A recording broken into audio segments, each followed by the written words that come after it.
Happy Saturday, and welcome to the Ram Ashram Satsang Weekend Workshop, where you'll learn a modern Satsang technique for obtaining peace, light, and love in your life. My name is Eddie, and today I will be introducing the facilitator for today's event. But first, I'd like to give you a brief introduction to this weekend workshop. If you'll direct your attention towards your screen, you'll see the first element is Satsang. Satsang is an important element for obtaining peace, light, and love in our lives. No physical skill, spiritual accomplishment, or meditation experience is required to begin this practice. Satsang consists of two words, Sat and Sang. Sat means positive energy, and Sang means to be with or to be in the presence of. Therefore, the word Satsang means to be in the presence of positive energy. The next element is meditation. Meditation is an important element of satsang. When we meditate, we withdraw our consciousness from worldly objects and direct it inwards to focus on a single thought. In doing so, our minds become calm and our thoughts become pure, thereby allowing us to obtain higher states of consciousness, such as enlightenment, peace, light, and love. Inner orientation. There are two types of satsang, inner satsang and outer satsang. An example of outer satsang would be chanting or attending pilgrimages. When we practice outer satsang, we have the potential to change our behavior, but it is only through the practice of inner satsang whereby we may obtain higher states of consciousness, such as enlightenment, peace, light, and love. The satsang that you will learn today is an inner satsang, where we meditate in silence. Group orientation.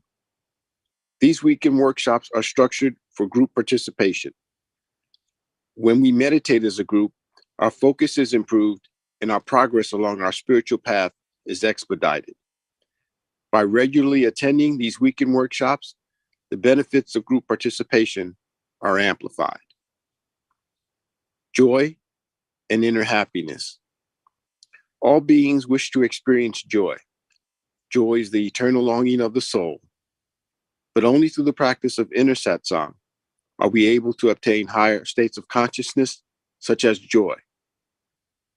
Each time we practice satsang, our inner happiness gradually increases, ultimately culminating in a joyous state, which we experience 24 hours a day, 7 days a week.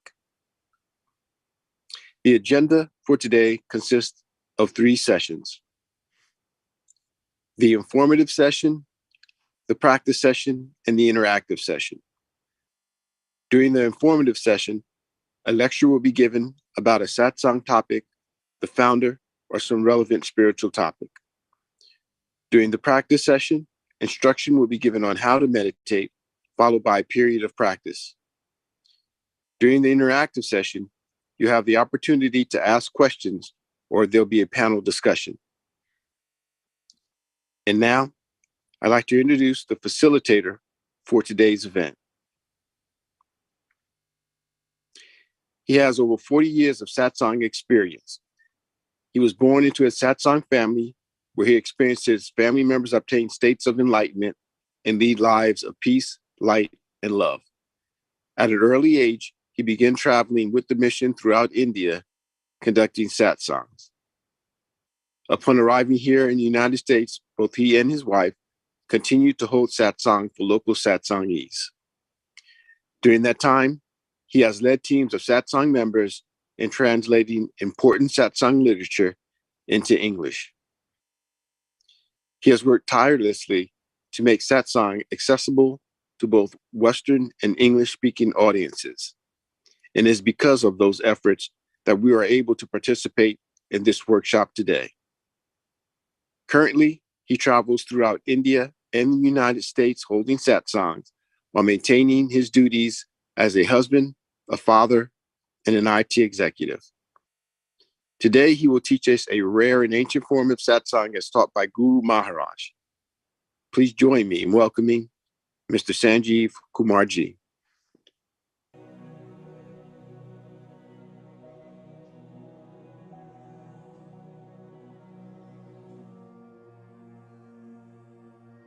So a lot of people think that yoga is just about physical exercises, stretching exercises, and poses.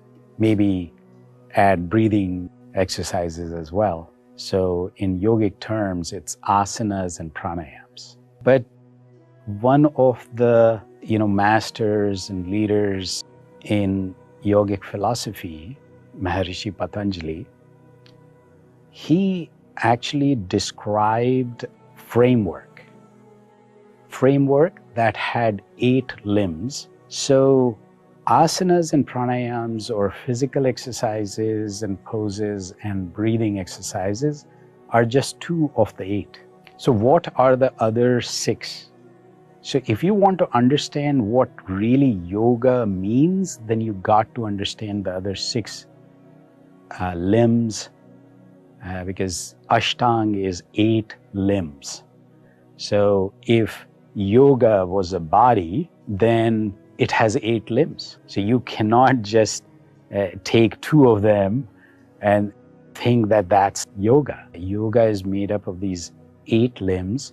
2 of them are foundational, very, very important, no doubt. Asanas and pranayams are physical exercises and breathing exercises. And there's a lot of literature, there's a lot of practices that describe that. And however, if I really look at satsang in the context of yoga philosophy, so first of all, what satsang means and yoga means are very, very similar. So yoga is union or becoming one with. So it's the union of the limited into the unlimited. I think that's how I describe yoga. Now, satsang, sat is described as the cosmic energy or the never-changing energy which prevails. So transcendental energy. So sat is transcendental energy, and sang, satsang, sang is to be with. So in presence of transcendental energy is satsang. So becoming one or union with the transcendental energy is satsang, and it is also yoga. So very, very similar concept. But I think that one of the biggest differences, and there are lots and lots of similarities in satsang and yoga, but the difference, one of the differences that I would like to emphasize is that satsang, especially satsang as described by Guru Maharaj, Dr. Chaturvedi Sahaji, who founded Ramashram Satsang Mathura, he emphasized that the 4 limbs of yoga, which are more focused on meditative practices, which are more focused on inward pursuit, meditation and looking inwards, orienting yourself inwards, and then going deeper. So those inner pursuits are more important, or are the crux of the matter for satsang as he described it, as Guru Maharaj described it. So out of the 8 limbs, 4 of the limbs that talk about meditative practices and things that help those meditative practices, those 4 limbs are the focus of satsang. So those 4 are pratyahar, dharana, dhyan, and samadhi. So let's break it down. So let's start with dharana. Dharana is the object of concentration, or what you imagine or what you want to manifest through your meditation. So here, if we think about transcendental energy in form of light and we manifest that energy and we want to become that energy, we want to be embodiment of that energy, then our dharana or manifestation is that energy. When you concentrate on your dharana, it becomes dhyan. So basically, when the object of concentration concentrated on, you get to a deeper state, and that is your deeper silent meditation, where you become integral to what you want to manifest. So that's a deeper state, and that's pretty much what should be called meditation. Surface level meditations or activity based meditations are different. This dharana, dhyan, so dhyan is about getting deeper into the subject or the object of concentration. So dharana, dhyan, and then samadhi. So when you become one with your object of concentration, or you have achieved that manifestation, that is samadhi. Now, what is pratyahar? Pratyahar is one, looking inward. So turning your focus, instead of your mind wandering into the world, you're now going deeper within yourself. That is pratyahar. So pratyahar is about focusing inwards, and it is also about trying to bring your attention back during the practice back onto your object of concentration. So if you were trying to focus on what you want to manifest, and suddenly you find that your mind wandered away, bringing it back is also part of pratyahar. So the initial orientation inwards is pratyahar. When your thought processes wander away, bringing it back onto your object of concentration is pratyahar. Just the inner orientation is pratyahar. So pratyahar, which is about changing your direction to look inwards, so inner practices. Dharana, which is like, what do I manifest? What do I imagine? What do I concentrate on in your meditations? And then once you get deeper into the subject or the object of concentration, you are in jnana, which is basically the core of meditation.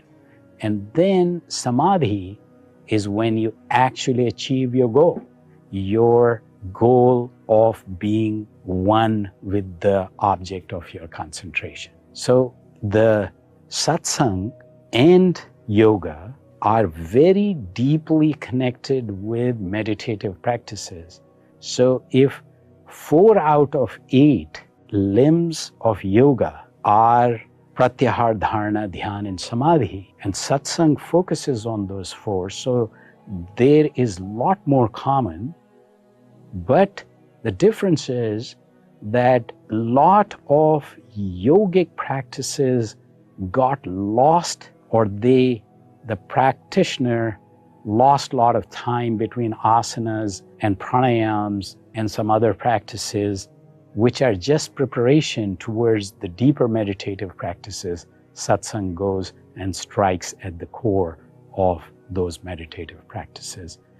That's what I wanted to bring out and emphasize, that satsang is not very different than yoga, but it is. And it focuses on the core meditative aspects, the 4 meditative aspects of the Ashtanga Yoga.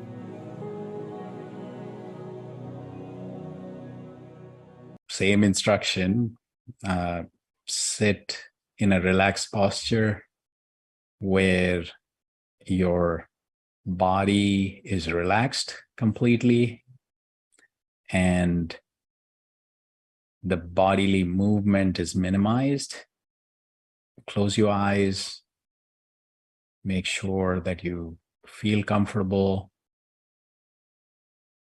and then you imagine, or as we heard, so the aspect of dharana, that is where we start, where we imagine or think that we are in the presence of this transcendental energy in form of light that is in front of us. We are in the presence, and that's entering our heart, distributing throughout our body, and we are becoming one with this light. So, that is how you start your meditation. And, that's the only effort you have to make. And then slowly you will forget about, what you were trying to manifest. You will forget about where you are, who you are. And that in some ways is dhyan or meditation, deep meditation in silence. And as you do this practice again and again, at some point you just become, so deep in it that it's no more imagination. You just feel that that's the new and reality for you, that you are in the presence of, as well as you are so integral to this transcendental energy that was in and around you when you started the manifestation. So we'll transition in with music and transition out with music. Let's start now.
Mm,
Okay, I guess I'm on. Uh, Happy Saturday, everyone. Welcome to the Ram Ashram Satsang Weekend Workshop. In the intro, we mentioned that Sanjeev Ji travels throughout the United States and India conducting satsangs. And today he is in India. And because of the time difference, he's not able to join us. He's normally here 99% of the time. It's just that the difference in the time schedule here prevented him from being with us today. But what I like to do is to, because there's some new people here today, just to mention or review some of what was said, and to let you know that there are some daily practices that you should conduct or participate in. And then we'll open up for some discussion. So I would ask Arvinji, Shivangi, Luz, Ajita, and Ankar, if you want to participate in the panel discussion, just turn your video camera on. And then Juan, if you can, please join them. Please post them into the panel discussion. So today we talked about yoga, right? And Sanjeevji had mentioned that it's sort of the ultimate state. We call it samadhi. Some call it God realization or self-realization. But it is the highest state of potential that we can achieve as human beings. And so yoga consists of 8 limbs. And we achieve those 8 limbs through what we call the practice of satsang. And there are 2 types of satsang, outer satsang and inner satsang. Through outer satsang, we can change our behaviors, but outer satsang won't allow us to accumulate all of the 8 limbs, possibly only 4. So we have to practice inner satsang if we wish to achieve all of the 8 limbs. And the satsang that you will practice, that we call Ram Ashram Satsang, will allow you to attain those 8 limbs. Now, one of the most important parts of Ram Ashram Satsang is the meditation method that you learned today. Now, this is the inner satsang. Through the practice of this meditation method, you obtain these other 4 limbs that you can't without a satsang. But in doing so, in attaining those other 4 limbs, you sort of automatically obtain the other 4 limbs. So you get a total of 8 limbs altogether. Now, the practice of meditation that you learned today, you should practice every day, 2 times a day, in the morning and in the afternoon. In doing so, your mind becomes calm, your thoughts become pure, and then you're able to obtain these higher states of consciousness, which we talked about.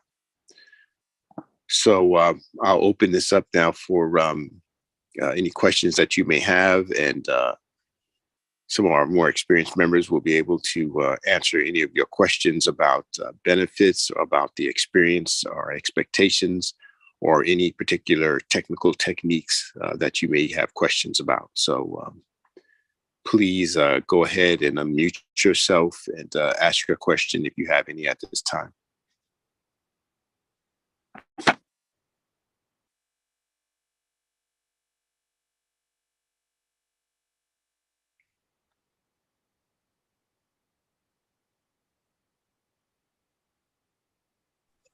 I'll just start. I just want to say hi, everyone. Good morning. Well, I shouldn't say good morning. I should say happy Saturday, because we're all in different time zones.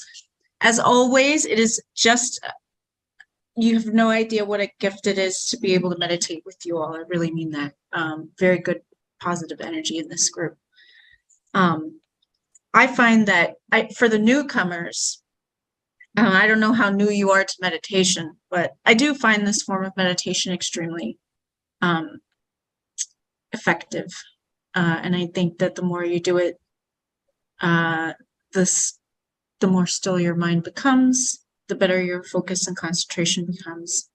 So I absolutely wholeheartedly agree that if you can schedule a few minutes of your day to do this kind of meditation, maybe twice a day, but at the very least once, it will probably benefit you. So, and with that, I'll leave it to my other friends here to add anything if they'd like. Namaskar and happy Saturday, everyone. Yes, it's absolutely true what Luz has said and what Eddie said. You know, according to Pujapaya, Sanjeevaya, you know, the process of meditation helps unification with the transcendental energy, which is the source of peace, happiness, bliss, and light. And practicing is the only way forward, as has been suggested. I can vouch for that in my own life. And that makes a whole world of difference.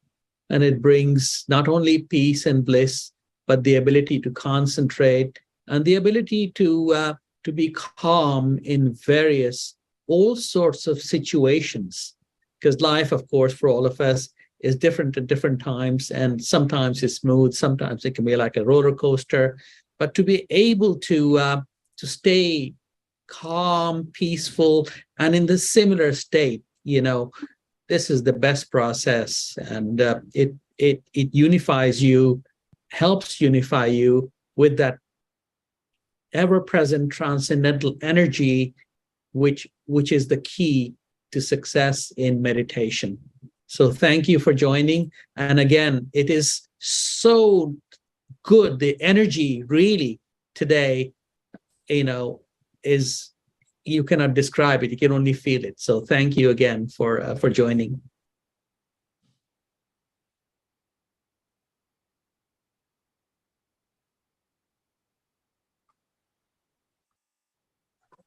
I think I'll just add a recent reflection to what you said, Arvindji, about what I feel is that when one meditates and feels calm, there's also some kind of unity between self and environment. And it looks like the calmness also permeates a little bit into your surrounding or your environment. And somehow that unison of just like that, you're calm and the environment around you also kind of reflects that.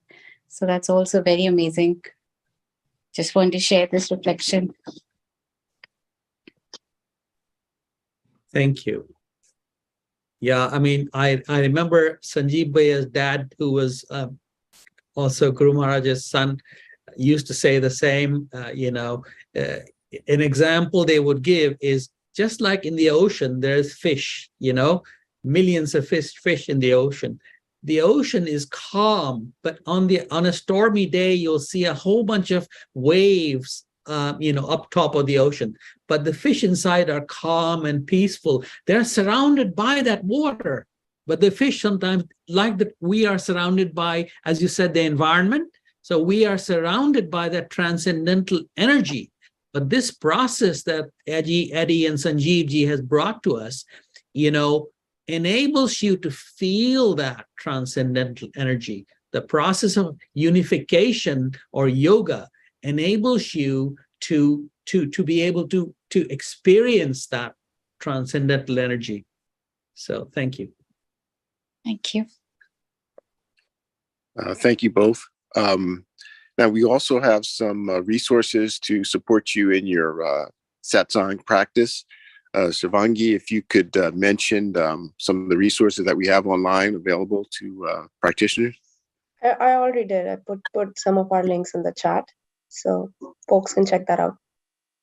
Oh, okay, very good. Now, are there any newcomers who have any questions, or if you want to share your experience, you can do so at this time if you'd like to.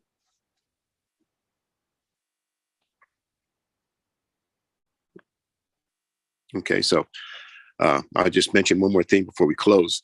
During these times, we see that the world is sort of a mess, right? People are struggling both financially and emotionally to find happiness and to sort of find their place in this world. There's this thing we call a transition from one phase of consciousness to another phase. And we say that right now we're in the lowest phase of human consciousness, and we're transitioning into a higher phase. And during these times, these transition phases, things in the world are very chaotic. And so Guru Maharaj was born during this time, essentially, or incarnated. And he brought with him not only an understanding of scriptures, but he also brought this new method, very simplified method, so that people who lived in this time could practice it and achieve what we call yoga, or a more peaceful life, achieve the wisdom and become happy and joyous. And so that's the technique that we practice today. It's very simple.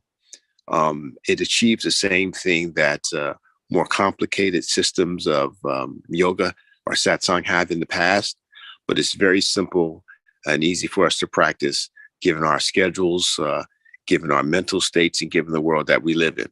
So I encourage everyone to practice this. It'll not only improve your mental state of mind, and bring you to a joyous place, but it also improve your physical being as well.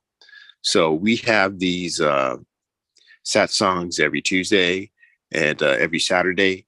You're welcome to join. But most importantly, make sure you practice on your own.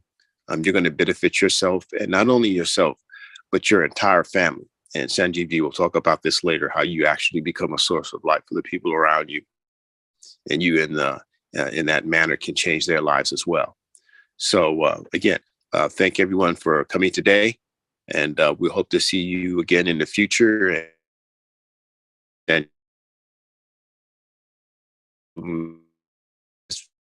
so thank you for attending, and we'll see everyone next week.